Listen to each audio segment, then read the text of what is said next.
La tradition nordique est un peu venue à moi de manière récurrente en fait. Je me suis rendu compte après coup que j'avais déjà un pied dedans sans le savoir. J'ai connu Anya lors d'un festival. C'était la première fois que j'avais le contact avec le chamanisme. Je voulais savoir ce que c'est le chamanisme et approfondir dans une tradition. Donc c'est vraiment quelqu'un qui est très droit et qui a une bonne éthique et une bonne posture. J'ai senti en elle de la bienveillance qui m'a envie d'essayer. Quand je viens moi, dans les week-ends d'Anya, en fait, je me sens en raccord avec moi-même. Là, notamment dans cet apprentissage, il y a beaucoup de douceur, beaucoup de compréhension, beaucoup d'écoute. À travers Anya, en fait, j'ai ressenti de la bienveillance et un véritable accompagnement vers l'autonomie.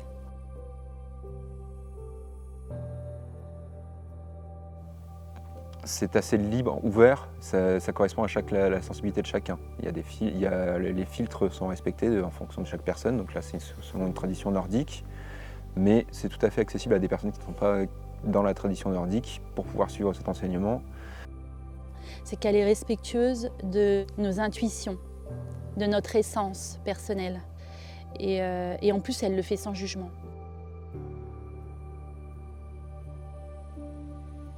Il y a des choses effectivement qui nous bousculent, qui nous sortent complètement de notre perception habituelle du monde. Mais je pense que c'est ça aussi qu'on vient chercher dans ces stages-là. J'apprends quelque chose de nouveau et des choses que je peux mettre en pratique dans la vie de tous les jours. Donc les enseignements que nous propose Anya, je découvre en fait moi un lieu où je me dis mais je ne suis pas là par hasard en fait. C'est intéressant de pouvoir comprendre ce qu'on fait, pourquoi on le fait, et de le mettre au service des autres. Du coup, on a ces outils-là qui nous sont propres et personnels, et en fait, ça permet de vérifier des choses et à nous apprendre du coup à les fabriquer ou à les utiliser en tout cas. À chaque fois que je viens dans un week-end avec Anya, j'apprends sur moi-même. Le chamanisme, c'est aller quelque part vers l'inconnu. Et Anya nous apprend justement à nous sentir en sécurité face à ce cheminement. Parce que je sens qu'elle a une éthique qui me parle et qu'elle ne va pas faire des choses qui sont dangereuses. Il n'y a pas de risque en fait.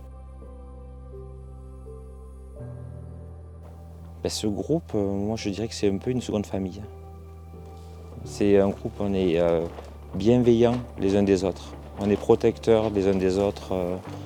On sait s'écouter, on sait se comprendre. Il y a vraiment une espèce d'harmonisation qui se crée et une notion de partage entre les personnes, quoi. C'est une véritable médecine en fait, d'intégrer un groupe pour cheminer. Car il y a vraiment une solidarité, un soutien, sans être envahissant, respectueux. De me dire, je ne suis pas tout seul. Je pense qu'il y a d'autres personnes qui sont un peu comme moi et je veux découvrir cette partie de moi que je refoule un petit peu depuis trop longtemps. Et il y a une notion de partage qui est vraiment intéressante, on se sent en sécurité dans le groupe avec lequel on est.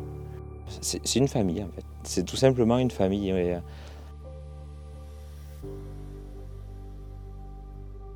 Cet enseignement que propose Anya mérite vraiment d'être partagé. Si vous avez envie d'approfondir la tradition nordique et le chamanisme en général, je pense qu'Anya est une bonne personne. Il n'y a pas de hasard, il n'y a que ceux qui y croient. Si vous êtes là, il faut peut-être parcourir le chemin et aller vous poser les vraies bonnes questions. C'est peut-être pas forcément le moment, mais vous le saurez bien assez tôt.